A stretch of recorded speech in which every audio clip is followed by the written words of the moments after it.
I never thought betrayal could come from my own home.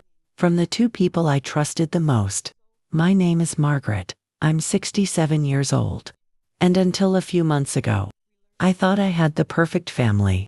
I raised my son as a single mother, worked 2 jobs to keep a roof over our heads, and when he finally got married, I cried happy tears. I thought his wife would be the daughter I never had, and for a long time, she really was. We cooked together. We spent hours talking about everything from recipes to life advice. When she got pregnant with my first grandchild, I knitted a tiny blue sweater for him and cried as I held him for the first time. My husband, yes, my second husband. The man I met after years of being alone, loved them too. He was like a father figure to my son and spoiled my grandson rotten. Life felt perfect.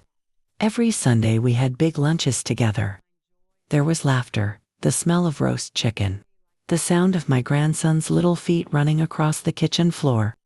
I used to look around the table and think, this is what happiness feels like. But happiness can shatter in an instant. And mine did, the day I walked into the kitchen and saw something that broke me to my core. It started with small things, the kind of things you would normally ignore. One evening after dinner, I noticed my son's wife, Anna, lingered in the kitchen long after everyone else had left. My husband, Charles, had gone to grab something from the garage, and when he came back, I heard the faintest giggle before they both walked out together. I brushed it off. After all, Charles had always been warm and friendly with her. Why would I think anything more? But soon, there were other moments. Charles suddenly started dressing differently. He was wearing cologne every morning, even on days when he didn't leave the house. I asked him about it once, and he just smiled and said he wanted to smell nice for me. Anna started wearing lipstick even when she came over just to drop off my grandson. When I teased her about getting all dressed up for errands, she just blushed and said, "Oh, it makes me feel good." But the thing that really got me was how quiet they would get when I walked into the room. I'd enter the living room, and suddenly, the air would shift. They would stop talking, as if the words they were saying weren't meant for me to hear. Charles would cough awkwardly, and Anna would look down at her phone. I told myself I was imagining it, that maybe I was just being paranoid. But then there was the day I came home early from the store. I walked into the kitchen and found 2 coffee mugs sitting on the counter, one with lipstick smudged on the rim. My husband wasn't expecting anyone, and my son's wife wasn't supposed to be visiting that day. The house was quiet, too quiet. I walked from room to room, my heart pounding. And then I heard it laughter. Soft, playful laughter coming from the back porch. I peeked out the window, and there they were, sitting close together, whispering like teenagers sharing secrets. And the way Charles looked at her, it wasn't the way a man should look at his son's wife. I froze. My hands went cold. It felt like the floor had been ripped out from under me. My first thought was, no, I'm imagining this. I'm jumping to conclusions. But deep down, something told me this was more than just innocent friendliness. I couldn't sleep that night. I lay awake staring at the ceiling, my mind racing. Every glance, every laugh, every sudden silence replayed in my head like a cruel movie. I wanted to be wrong. God, I prayed I was wrong. The next morning, I decided to watch. Not confront, not accuse, just watch. Charles told me he was heading out to pick up some hardware for a project he was working on in the shed. He kissed me on the forehead like he always did, but his kiss felt hollow. I waited until he drove away. Then I called my son casually. "Hey, is Anna with you?" I asked, trying to sound natural. "No, Mom, she's at the house." "Why?" My stomach dropped. I hung up and grabbed my purse. My hands were shaking so badly I could barely lock the door behind me. I drove to my son's house, parked down the street, and walked the rest of the way. I don't know why I did it. Maybe I didn't want the sound of my car to give me away. When I reached the porch, I saw Charles's truck parked out front. I crept around to the back door and tried the handle. It was unlocked. Slowly, quietly, I stepped inside. The house smelled like perfume, her perfume. I heard voices from upstairs. Low, intimate voices. My heart was hammering in my chest, my breath shallow. I crept up the stairs one at a time, praying they wouldn't creak. And then, I heard it. Anna's laugh. Not the laugh you give your mother-in-law over tea. No, this was a laugh that was soft, teasing. Meant for someone who wasn't supposed to hear it. I reached the bedroom door, which was slightly ajar.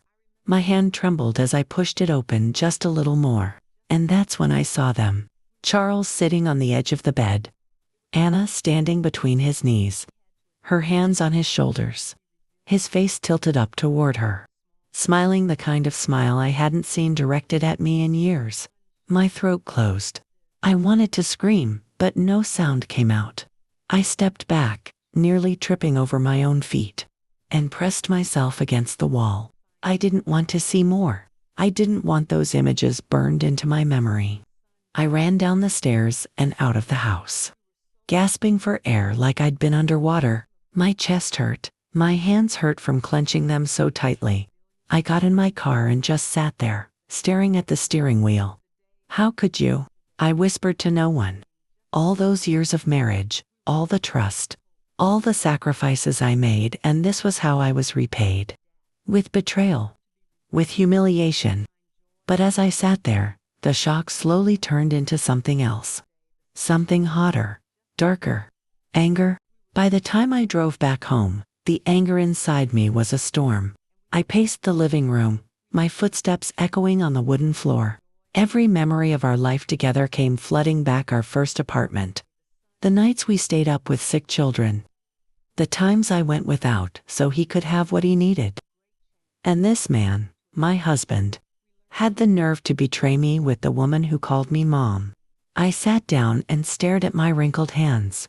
They were trembling, but not from fear anymore. No, this was resolve. The next day, I acted as though nothing had happened. I cooked breakfast, poured his coffee, and even kissed him goodbye as he left. But inside, I was making a plan.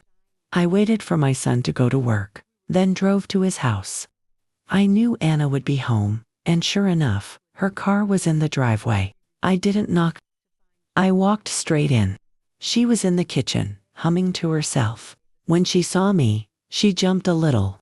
"Oh, Mom, I didn't know you were coming over," she said, smiling nervously. I walked up to her slowly, keeping my voice calm. To calm. "Anna," I said softly. "We need to talk." She frowned. "About what?" "About my husband." Her smile faltered. She looked down at the floor. "I saw you," I said. My voice didn't shake. "I saw you with him. I know everything." Her eyes widened, and she opened her mouth, but no words came out. "Do you know what you've done?" I asked. "Do you have any idea what this will do to my son when he finds out?" Her face went pale. "Please," she whispered, "don't tell him. It was a mistake. It didn't mean anything."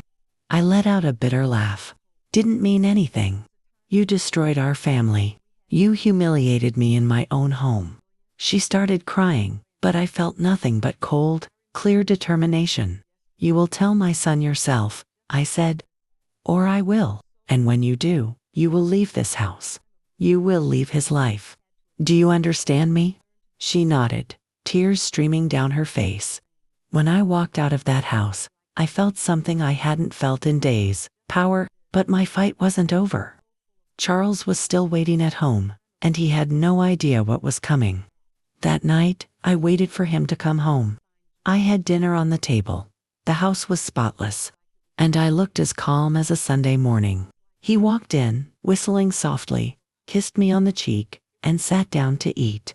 I watched him carefully as he chewed, as if nothing in the world was wrong. How easy it was for him to sit at my table, in the house we built together, and pretend everything was fine. When he was done, I took his plate to the sink and turned around to face him. "Charles," I said, my voice steady. He looked up. "Yes. I went to our son's house today." His fork froze in midair. "And I saw you," I continued. "I saw you with Anna." His face went pale. For a long moment, the room was silent except for the sound of the clock ticking on the wall. "It's not what you think," he started. "Don't lie to me," I said sharply. "Don't you dare lie to me now." His mouth opened and closed, but no words came out. "Do you have any idea what you've done to me? To this family?" My voice was rising now, years of pain and sacrifice pouring out in every word. "I gave you my whole life, Charles. I stayed when times were hard. I built this home with you, brick by brick.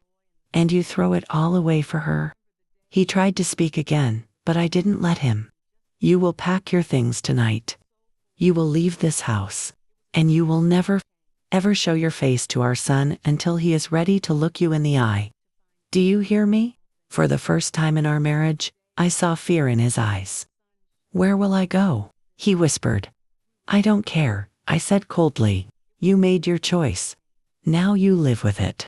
He didn't argue. He didn't shout. He just nodded and walked to the bedroom to pack. I stood in the doorway as he left, his bag slung over his shoulder, his head bowed. When the door closed behind him, I sank into a chair, shaking from head to toe. Tears streamed down my face, but this time, they weren't tears of pain, they were tears of release. For the first time in weeks, I felt free. The house felt impossibly quiet after he left. I sat there for hours, just listening to the silence.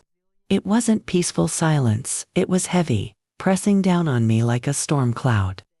I kept replaying everything in my mind, the giggles, the whispers, the look on his face when I caught him. The next day, I called my son. My hands trembled as I dialed his number, but I knew there could be no more secrets. "Son," I said softly when he picked up, "we need to talk. You and Anna both." He sounded concerned, but he agreed to come over that evening. When they arrived, Anna wouldn't meet my eyes. She already knew what was coming. I told my son everything, every detail, every word I had seen and heard. His face turned pale, then red, then pale again. "Anna," he said, his voice breaking. She started crying, babbling excuses, but he just shook his head. "Get out," he said finally. His voice was quiet, but it cut through the room like a knife. She packed her things that night and left. My son sat with me on the couch afterward, his hands covering his face. "Mom," he said, his voice hoarse, "I don't know what to say." I put my hand on his shoulder. "You don't have to say anything," I told him. "You just have to heal." The weeks that followed were hard. Charles tried to call, tried to apologize, but I didn't answer. I had spent my life putting everyone else's needs before mine, and for once, one chose myself. One morning, I sat on the porch, the sun warming my face, and I realized something. I had lost a husband. My son had lost a wife. Our family was broken in a way that could never fully be repaired. But I was still here. I was still standing. And maybe, just maybe, that was enough. I took a deep breath and looked at the sky. It was a beautiful, bright morning. For the first time in a long time, I let myself smile. Because though they had betrayed me, though they had tried to break me, I had survived. And I would never let anyone take my peace from me again.